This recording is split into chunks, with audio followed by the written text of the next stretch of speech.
طيب. بسم الله. السلام عليكم ورحمة الله وبركاته.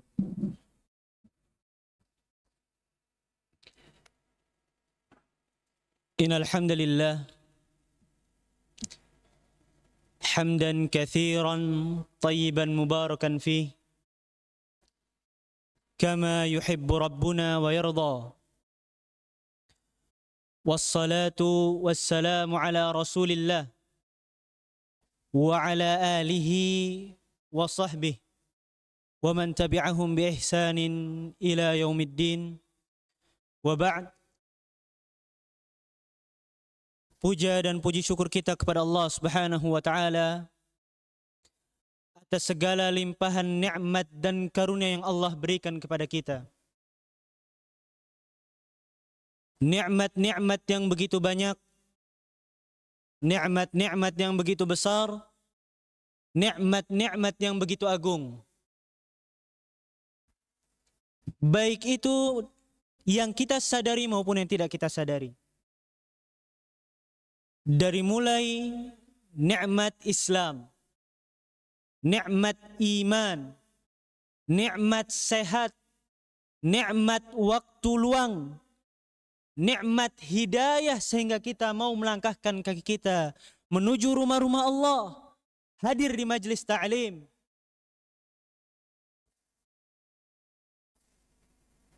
Ditambah lagi ayolah hibba, nikmat yang sepertinya sering luput dari rasa syukur kita. Yang hari ini Masya Allah, penduduk negeri kita sedang berbahagia dan sedang merayakannya. Bagaimana nikmatnya aman hidup dalam suatu negeri, nikmatnya tentram menjalani hidup. Yang ini sudah diingatkan oleh Nabi kita Nabi Muhammad sallallahu alaihi wasallam. Bagaimana diriwayatkan dalam sebuah hadis.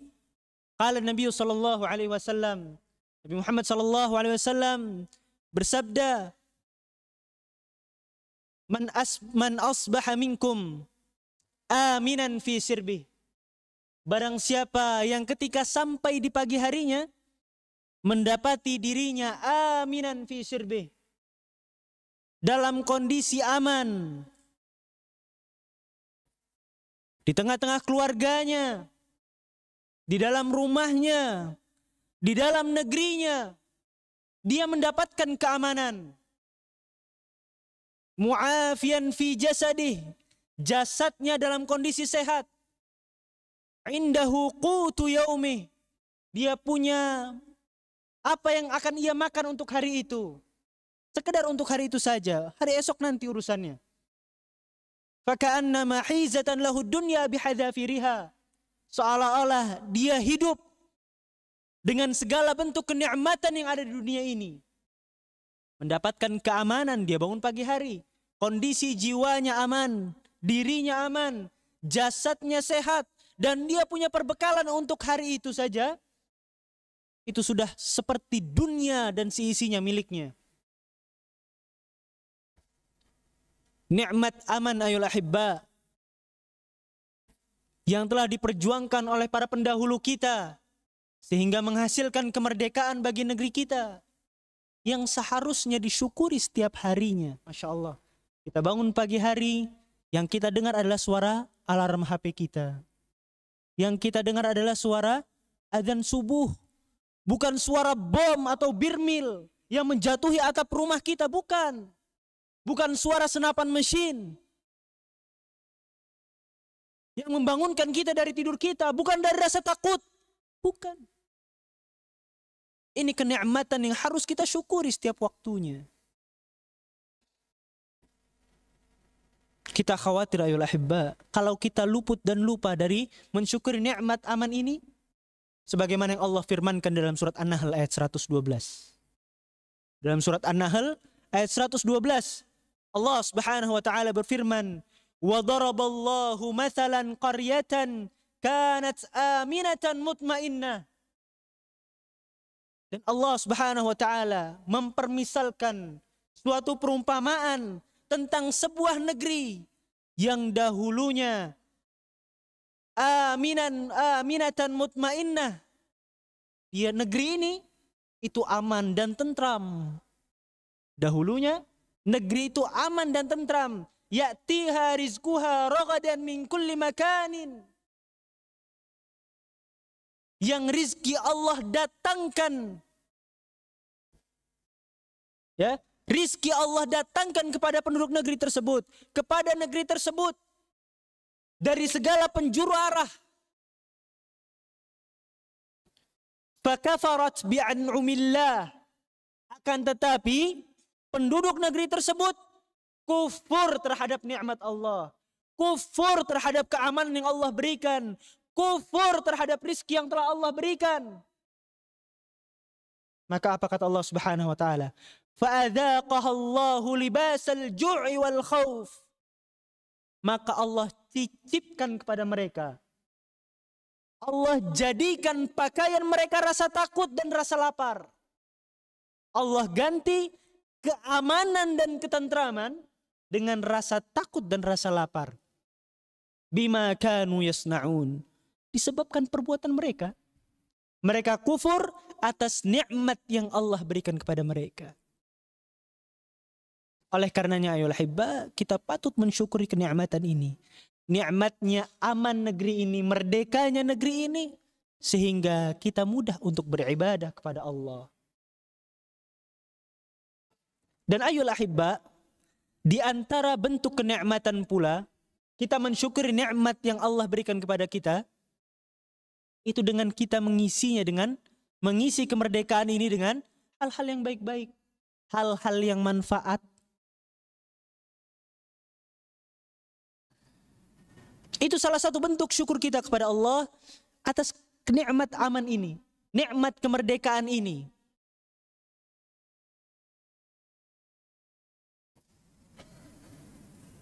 Sehingga ayolah hibba, sudah seharusnya kita memanfaatkan waktu kita di saat aman ini sebelum nanti datangnya masa-masa tidak aman.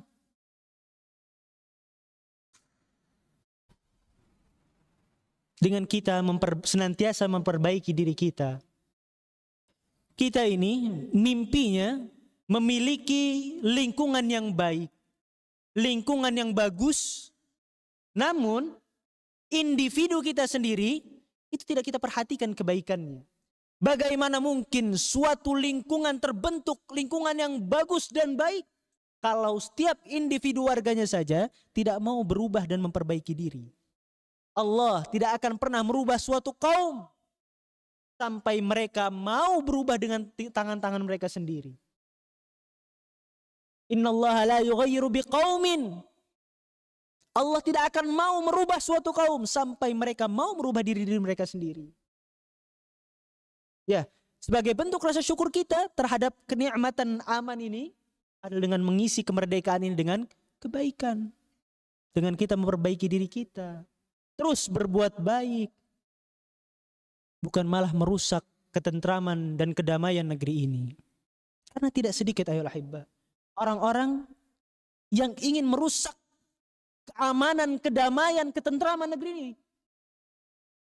Baik itu dengan kekufuran dia kepada Allah. Baik kufur dalam ibadah maupun kufur nikmat. Belum lagi dengan perbuatan maksiat. Yang Allah Subhanahu wa taala firmankan di dalam surat Ibrahim ayat 42, "Wala tahsabannallaha ghafilan amma ya'maludz zalimun." Jangan sampai kita mengira bahwa Allah itu lalai terhadap kezaliman-kezaliman yang dilakukan di atas muka bumi ini. Tidak. Allah tidak akan pernah lalai dari kezaliman-kezaliman yang dilakukan di atas muka bumi ini. Innama yuakhiruhum liyaumin taskhasu fihi al-absar. Akan tetapi Allah akhirkan azab, Allah akan akhirkan teguran tersebut di waktu yang dimana mata mereka akan terbelalak, mereka akan terperangah kaget secara tiba-tiba dan di waktu yang tidak disangka-sangka. Bagaimana orang-orang ingin menghancurkan kedamaian ini dengan adu domba, Ya, dengan saling fitnah, dengan saling menjatuhkan.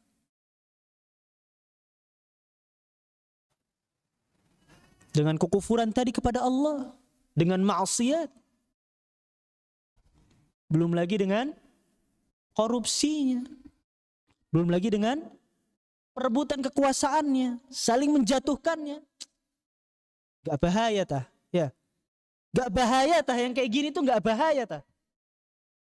Sedangkan tadi sudah disebutkan oleh Allah, kalau seandainya kita kufur terhadap kenikmatan tersebut, Allah akan cabut. Allah akan ganti rasa aman dan tentram itu dengan rasa lapar dan rasa takut. Oleh karena ayolah hibba, penting kiranya kita terus mensyukuri kenikmatan-kenikmatan yang Allah berikan, dan diantaranya tadi nikmat kemerdekaan. Dan kita juga berterima kasih dan bersyukur kepada para pahlawan kita.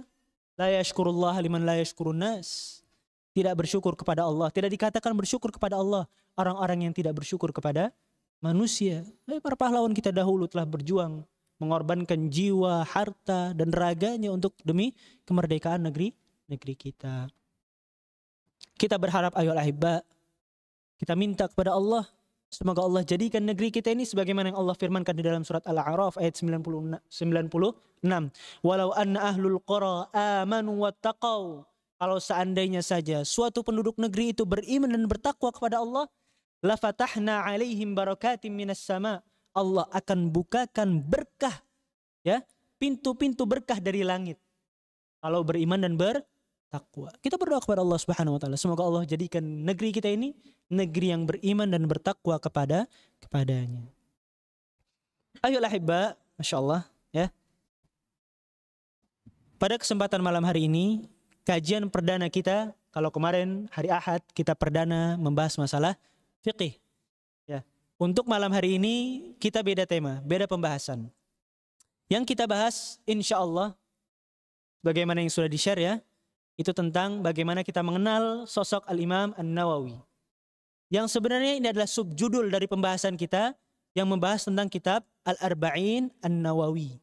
Namun sebagai suatu adab, kita coba kenal dulu siapa penulis kitab Al-Arba'in An-Nawawi. Ayolah hibba, sebelum kita beranjak ke Al-Imam An-Nawawi, sedikit kita kenal apa itu kitab Al-Arba'in An-Nawawi. Diriwayatkan ayolah hibba bahwa judul asli dari kitab ini adalah Al-Arba'un fi Mabani Al-Islam wa Qawaidil Ahkam. Al-Arba'un fi mabani al-Islam wa qawaidil ahkam. 40 hadis yang menjadi dasar dari agama Islam dan kaidah-kaidah hukum yang membangun agama Islam.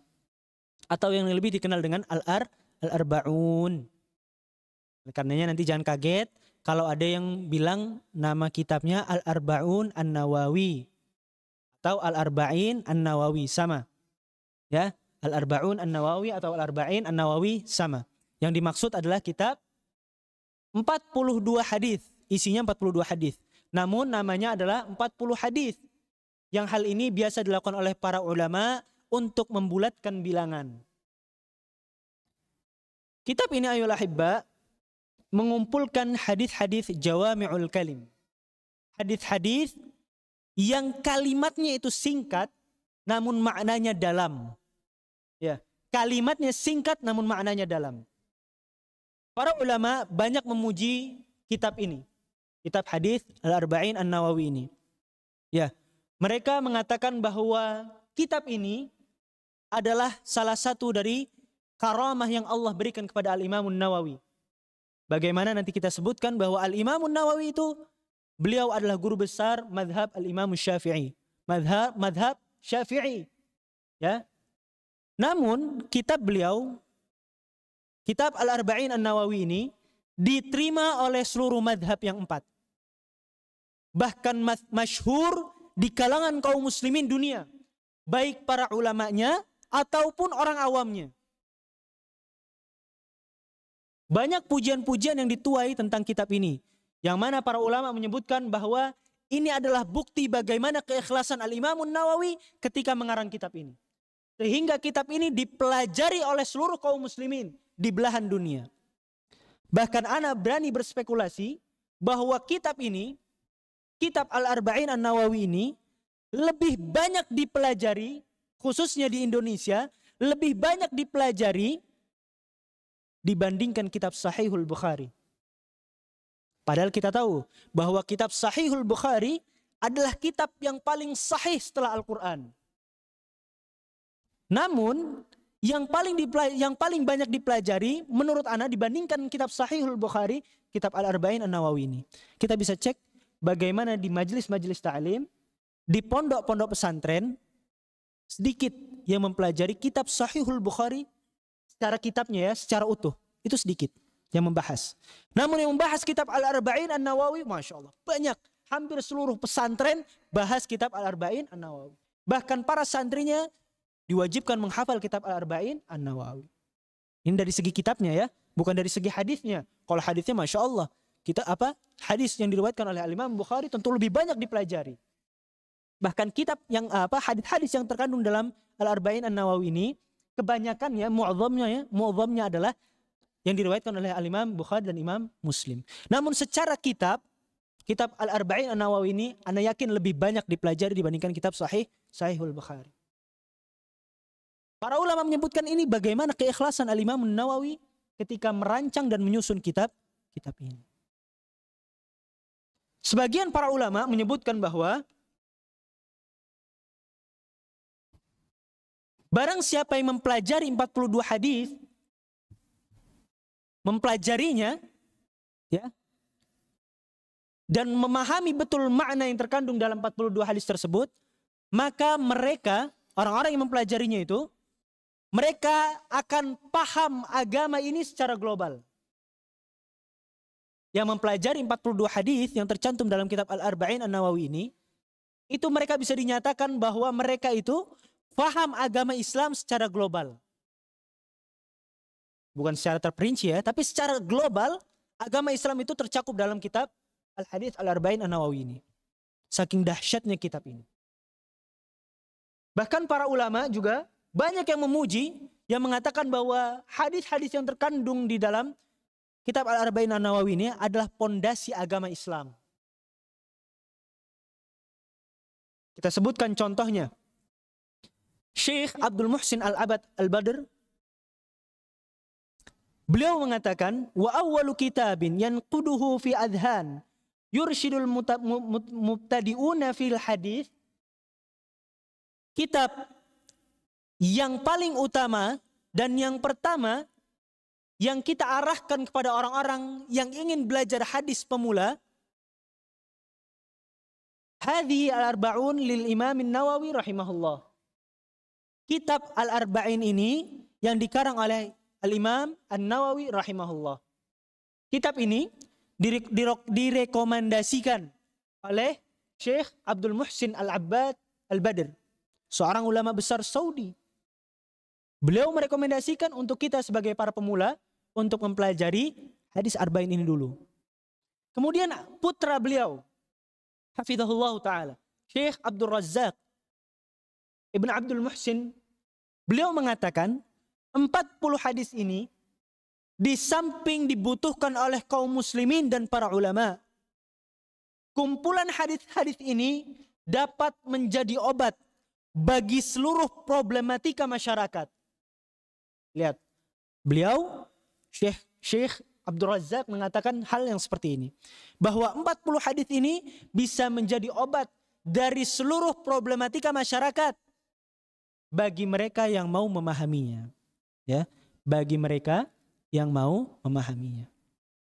Inilah ayol ahibba kitab Al-Arba'in An-Nawawi yang dipuji oleh sebagian besar para ulama dan diakui bagaimana manfaatnya. Kemudian kita beranjak ke biografi Al-Imam An-Nawawi. Al-Imam An-Nawawi, beliau rahimahullah, nama beliau aslinya adalah Yahya Ibn Sharaf Ibn Hasan Ibn Husain An-Nawawi. Beliau adalah Yahya Ibn Sharaf Ibn Hasan Ibn Husain An-Nawawi. kunyah beliau Abu Zakaria. Ya. Nama beliau Yahya, namun kunyahnya Abu Zakaria. Padahal Yahya itu anaknya Nabi Zakaria ya. Cuman di sini kunyah beliau Abu Zakaria, meskipun nama beliau Yahya. Beliau lahir di kota atau di desa di kampung Nawa, di sebuah desa di Damaskus yang menjadi ibu kota Suriah saat ini. Semoga Allah jaga saudara-saudara kita di negeri Suriah sana ya. Yang Allah ambil, Allah angkat kenikmatan keamanan dari negeri mereka sehingga mereka tidur di bawah tekanan, di bawah rasa takut. Semoga Allah jaga saudara-saudara kita di sana. Beliau dididik oleh ayah beliau yang sangat terkenal, sangat saleh dan taat dalam agama. Al-Imam Nawawi rahimahullah itu dari kecilnya sudah beda. Ada hal yang berbeda dari sejak beliau masih kecil. Al-Imam Nawawi rahimahullah tatkala umurnya belum genap 10 tahun, Syekh Yasin ibn Yusuf Az-Zarkashi pernah melihat beliau dipaksa main bersama teman-teman beliau sebayanya. Di umurnya yang belum genap 10 tahun, namun Allah telah berikan taufik kepada Al-Imam Nawawi untuk cinta kepada ilmu. Hari-harinya penuh dengan ilmu. Suatu ketika tadi, Syekh Yasin ibn Yusuf Az-Zarkashi pernah melihat Al-Imam Nawawi itu dipaksa ditarik-tarik dengan teman-temannya untuk ikut main bersama teman-temannya. Namun beliau menolak. Bahkan beliau menangis. Lihat. Ini apa kalau bukan taufik dari Allah ayol ahibba. Sehingga Al-Imam Ibnu Fadhilah mengatakan bahwa Al-Imam Nawawi itu wuffiqa lil ilm. Allah berikan taufik ilmu kepada beliau. Wa suhila alaih.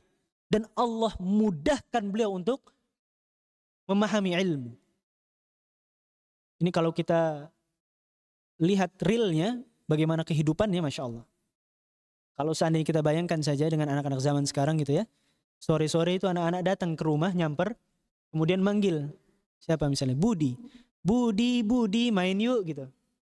Ya, yang keluar ibunya. Ada apa dek katanya. Tante Budinya mana gitu. Itu Budinya ada di kamar. Masuk aja katanya.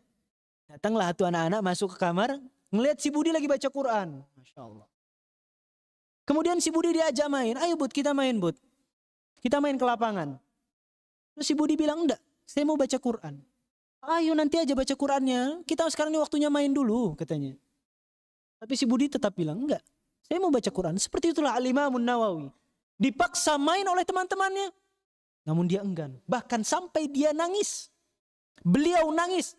Dan akhirnya mau tidak mau ikut main sama teman-temannya. Dalam kondisi nangis dan dalam kondisi membaca Al-Quran. Allah. Dia akhirnya main karena dipaksa sama teman-temannya ditarik. Dia ikut main sama teman-temannya. Namun dalam kondisi menangis dan sambil membaca Al-Quran. Belum 10 tahun. Dan beliau berhasil menghafal Al-Quran saat usianya belum baligh. Allahu Akbar.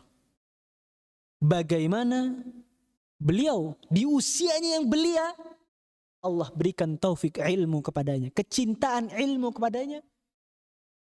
Beliau tercandu-candu dengan ilmu.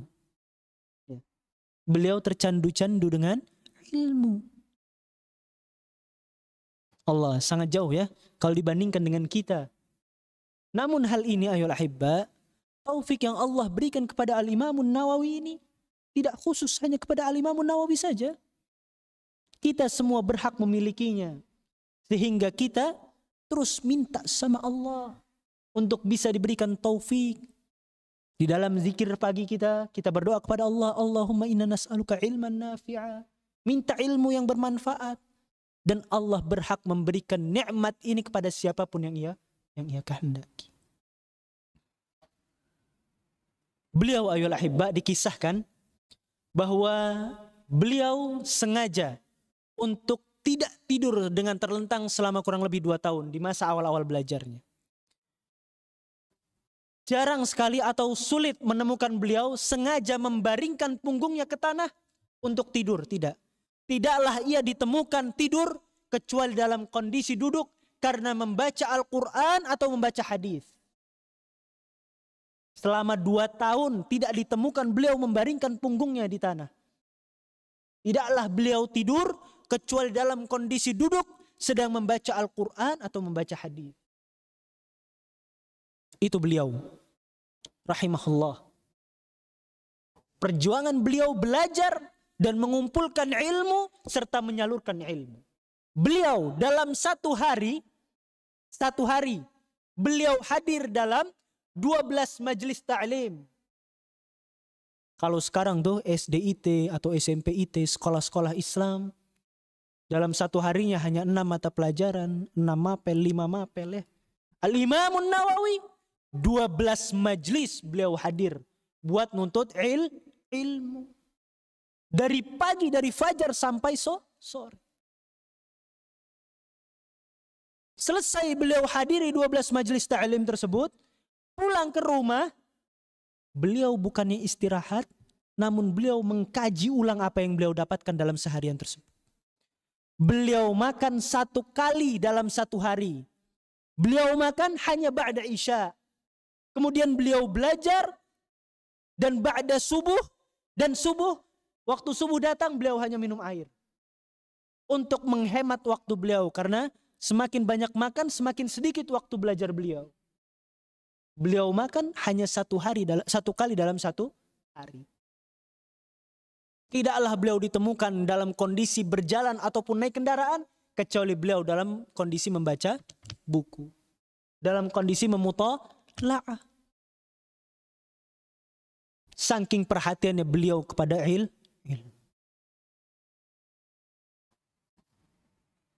Allahu Akbar. Bagaimana bisa kita bayangkan Al-Imamun Nawawi rahimahullah. Dan beliau, ini kebiasaan beliau ya, tidak bisa dijadikan patokan juga. Beliau menghindari memakan buah-buahan. Diriwayatkan bahwa beliau menghindari memakan buah-buahan. Karena bagi beliau, makan buah-buahan itu bikin ngantuk. Kalau beliau makan buah-buahan itu bikin ngantuk. Sehingga mengganggu waktu belajar beliau. Sehingga beliau menghindar dari makan buah-buahan. Agar beliau tidak ngantuk ketika belajar. Sebegitu perhatiannya beliau rahimahullah dalam menuntut ilmu. Kemudian ayol ahibba, banyak guru-guru beliau dan murid-murid beliau juga banyak. Beliau mendapatkan sebuah gelar yang beliau membenci gelar ini. Beliau mendapatkan gelar Muhyiddin, penghidup agama. Ya, yang menghidupkan agama. Namun beliau marah dengan gelar ini. Padahal ini gelar yang keren. Gelar yang mantap. Namun beliau tidak suka dengan gelar ini. Bagaimana zuhud dan waraknya beliau. Ya, beliau nggak suka dikasih gelar ini. Bahkan beliau mengatakan, aku tidak akan memaafkan orang-orang yang memberikan gelar aku Muhyiddin. Karena agama Islam ini sudah mulia dan tinggi. Agama Islam ini sudah hidup dan tidak butuh yang namanya penghidup. Agama Islam ini telah Allah hidupkan agama ini. Sehingga tidak perlu lagi ada manusia yang diberikan gelar Muhyiddin. Beliau marah. Padahal gelar ini ada gelar yang mungkin gelar kebesaran yang sangat diharapkan oleh sebagian manusia. Namun beliau enggan menyandang gelar ini. Muhyiddin. Penghidup agama. Beliau rahimahullah wafat tahun 676 Hijriah. Di usianya yang masih sangat muda, 45 tahun. Ya. Beliau wafat di umur 45 tahun. Dan beliau belum sempat menikah. Beliau sibuk dengan ilmu, baik mengumpulkan ilmu atau membagikan ilmu. Sehingga beliau tidak sempat menikah. Dan wafat di umur yang sangat muda, 45 tahun. Namun, kata para ulama, umur beliau yang singkat ini, itu tidak sebanding dengan khazanah Islamiyah yang beliau wariskan. bagaimana kitab-kitab yang beliau tulis, bagaimana ilmu-ilmu yang beliau sampaikan, yang kalau seandainya mungkin kita baca, ya, kita ini kalau seandainya baca karya-karya beliau saja, umur kita 70-80 tahun mungkin tidak selesai. Dengan semangat belajar kita yang seperti ini ya, itu mungkin tidak selesai. Lah ini beliau mengarang, menulis kitab tersebut di umurnya yang sangat singkat. Sehingga para ulama banyak memuji beliau dan memuji karya-karya beliau. Dan beliau masyhur bahwa pengabdian beliau kepada madhab Syafi'i, sehingga beliau ini dikatakan bahwa beliau ini adalah sejarahnya madhab Syafi'i atau literaturnya madhab Syafi'i. Karena keilmuan beliau disebut sebagai guru besar madhab Syafi'i, sehingga kalau disebutkan syaikhan, dua syekh dalam madhab Syafi'i, ini adalah Al-Imamun Nawawi dan Imam Rafi'. Ya. Kalau disebutkan syaikhan, itu adalah Al-Imamun Nawawi dan Imam Rafi'. Beliau rahimahullah mewariskan kitab ini kepada kita. Tinggal kita mau tidak mengambil faidah, mengambil pelajaran dari kitab yang telah beliau wariskan ini. Sudah azan belum? 6 menit lagi. Taib. Setelah kita tadi mengenal beliau rahimahullah, kita akan coba sedikit membaca muqaddimah yang beliau tulis berkaitan dengan kitab Al-Arba'in An-Nawawi ini.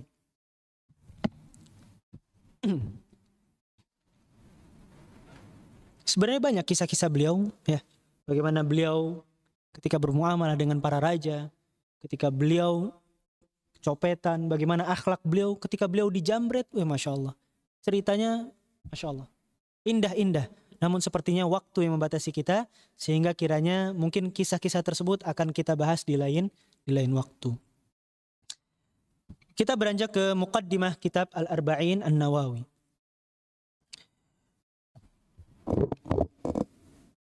Bismillahirrahmanirrahim. Muqaddimah Al-Imamun Nawawi.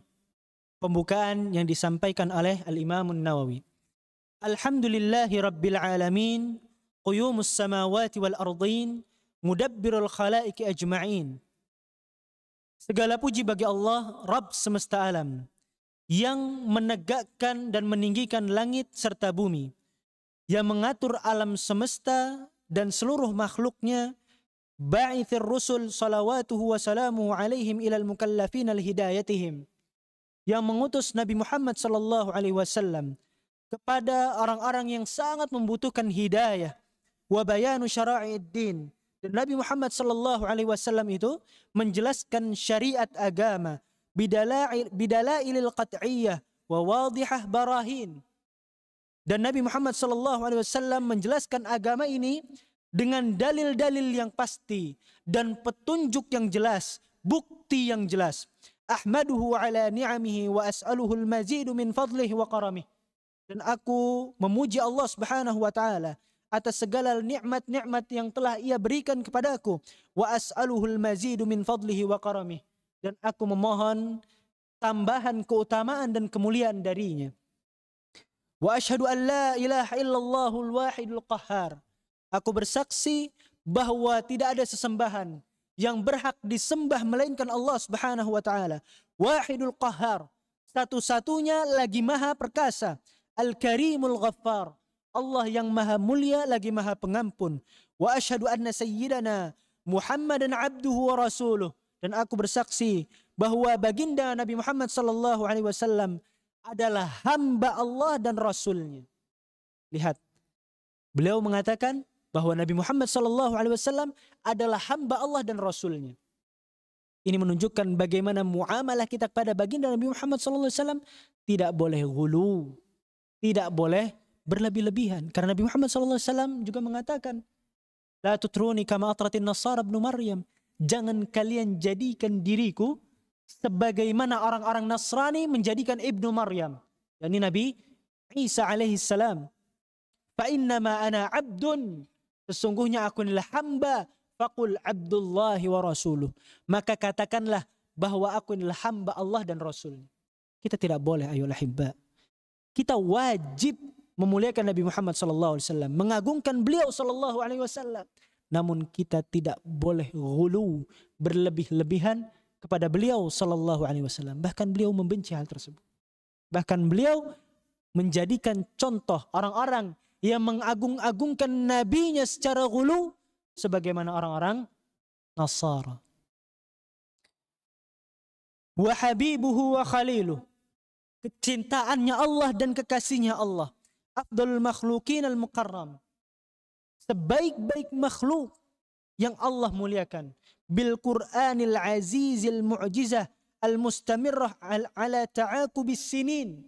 Yang Allah berikan kemuliaan. Mu'jizat Al-Quran kepada baginda Nabi Muhammad SAW.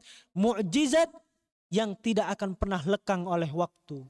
Yang tidak akan hilang oleh zaman. Yang akan senantiasa eksis. Itu Al-Quran. Ya. Itu Al-Quran.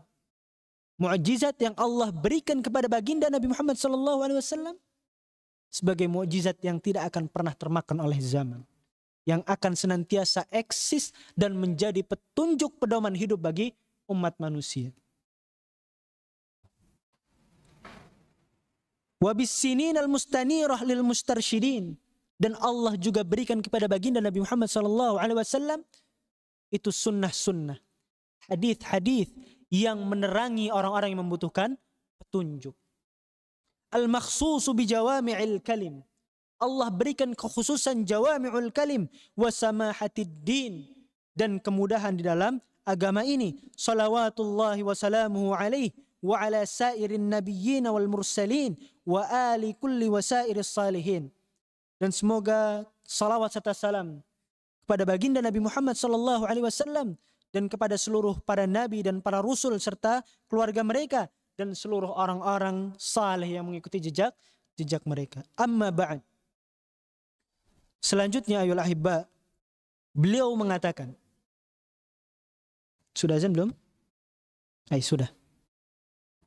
Silakan azan dulu, setelah itu kita coba lanjutkan sedikit.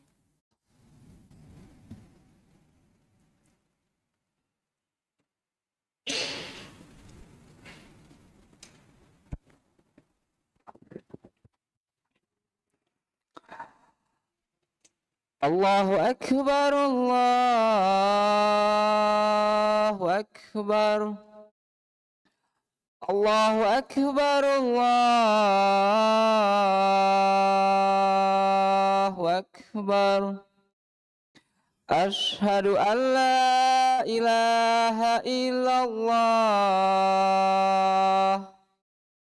Ashhadu an la ilaha illallah. Ashhadu an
Taib, bismillah wassalatu wassalamu ala rasulillah wa ala alihi wasallam, amma ba'd.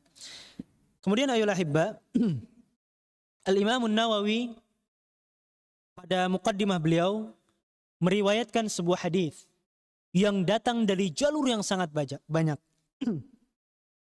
Beliau mengatakan, faqad rawaina, dan telah datang sebuah riwayat kepada kami. Disebutkan oleh beliau, pertama, an Ali bin Abi Thalib, wa Abdullah bin Mas'ud, wa Mu'adz bin Jabal, wa Abi Darda, wa Ibn Umar, wa Ibn Abbas, wa Anas bin Malik, wa Abi Hurairah, wa Abi Sa'id al-Khudri radhiyallahu anhum. Lihat, beliau menyebutkan 9 periwayatan jalur hadis yang para sahabat-sahabat ini masyhur. Ada Abu Hurairah, ada Abu Sa'id al-Khudri, ada Ibnu Umar, ada Ali bin Abi Thalib, ya. 9 jalur hadis. Min turukin kathirat biriwayatin mutanawwi'ah. Dari jalan periwayatan hadis yang sangat banyak. Tadi berapa? 9. Dengan para sahabat yang sangat masyhur. Biriwayatin mutanawwi'ah, dengan bunyi riwayat yang berbeda-beda. Banyak modelnya.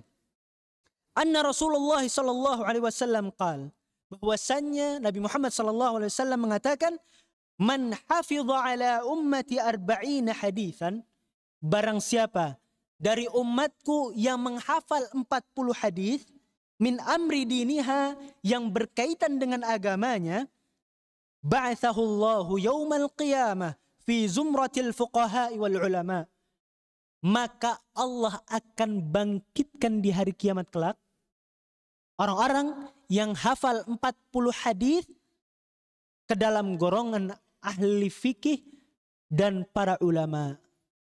Mantap tidak? Ya.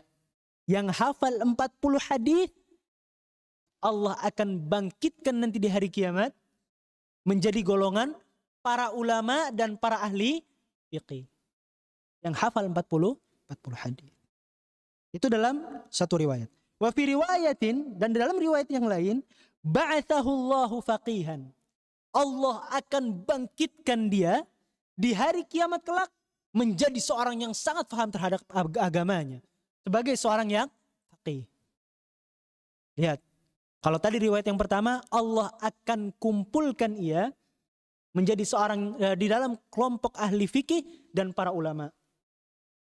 Dalam riwayat yang lain, yang hafal 40 hadis, Allah akan bangkitkan dia menjadi seorang ahli ilmu, orang yang paham terhadap agamanya.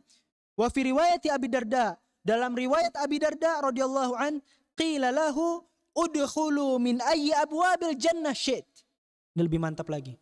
Yang hafal 40 hadis, nanti di hari kiamat dia akan diseru, silahkan masuk surga melalui pintu yang kamu mau. Mantap ya? Mantap ya? Yang hafal 40 hadis nanti akan diseru pada hari kiamat, silahkan masuk surga melalui pintu yang kamu mau.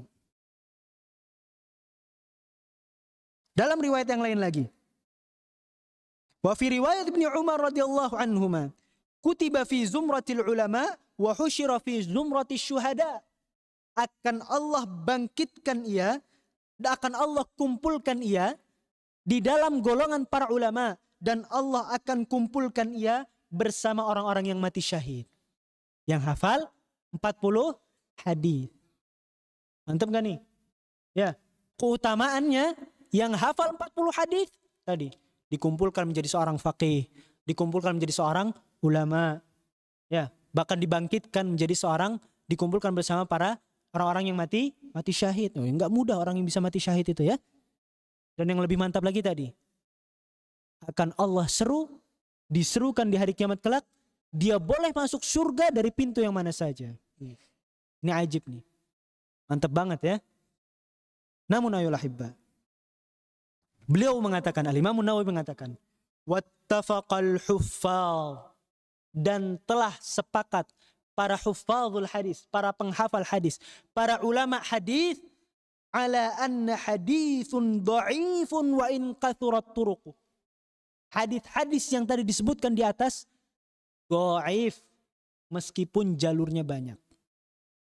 Allah.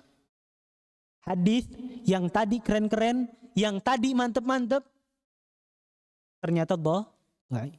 Ini menunjukkan ayol ahibba, bagaimana kita beragama itu harus sesuai dalil. Bukan cuma modal keren, modal mantap. tapi ternyata hadisnya dhaif. Ya, ini Imam Nawawi sebutkan contohnya. Disebutkan hadis-hadis dhaif yang begitu banyak, namun ternyata hadisnya dhaif meskipun keren. Beragama itu butuh dalil yang sahih. Bukan hanya sekedar keren-kerenan, apalagi sampai membuat ibadah-ibadah baru dalam agama. Waqad sanafa al-ulama radhiyallahu anhum fi hadzal bab ma la yuhsa minal musannafat. Ana akan coba percepat bahwa telah datang banyak sekali para ulama yang menulis kitab tentang 40 hadis ini. Di sini beliau menyebutkan ada sekitar 16 ulama, yang mungkin kalau Anda sebutkan akan panjang, ada sekitar 16 ulama yang beliau sebutkan yang menulis kitab tentang Al-Arba'in ini. Ya, 16 ulama yang beliau sebutkan, dan beliau katakan masih banyak penulis yang tidak bisa saya sebutkan dan itu tidak terhitung jumlahnya. Kemudian beliau mengatakan, waqad istakhartullah fi jam'i arba'ina haditsan. Aku telah beristikharah kepada Allah di dalam mengumpulkan 40 hadis ini. Iktidaan biha ulail a'immah al-a'lam wa hufazul Islam. Sebagai bentuk saya itu mengikuti apa yang telah dilakukan oleh para ulama terdahulu. Waqad tafaqal ulama ala jawazil amal bi haditsid dhaif fi fadail a'mal. Dan para ulama telah bersepakat bolehnya menggunakan hadis dhaif sebagai bentuk keutamaan suatu amal. Di sini perlu digarisbawahi, hadis dhaif itu boleh digunakan sebagai motivasi beramal saja. Bukan untuk menjadi landasan suatu amalan. Contohnya adalah beliau. Beliau ini menulis hadis ini, landasannya bukan hadis-hadis dhaif tadi. Hadis-hadis dhaif tadi hanya sebagai bentuk motivasi saja. Namun landasannya akan beliau sebutkan bahwa beliau wa ma'a hadza falaysa i'timadi ala hadzal hadits. Bersamaan dengan itu pula, meskipun para ulama membolehkan menggunakan hadis dhaif sebagai penyebutan motivasi, sebagai keutamaan suatu amalan, tapi aku tidak mengambil hadis-hadis itu sebagai motivasiku.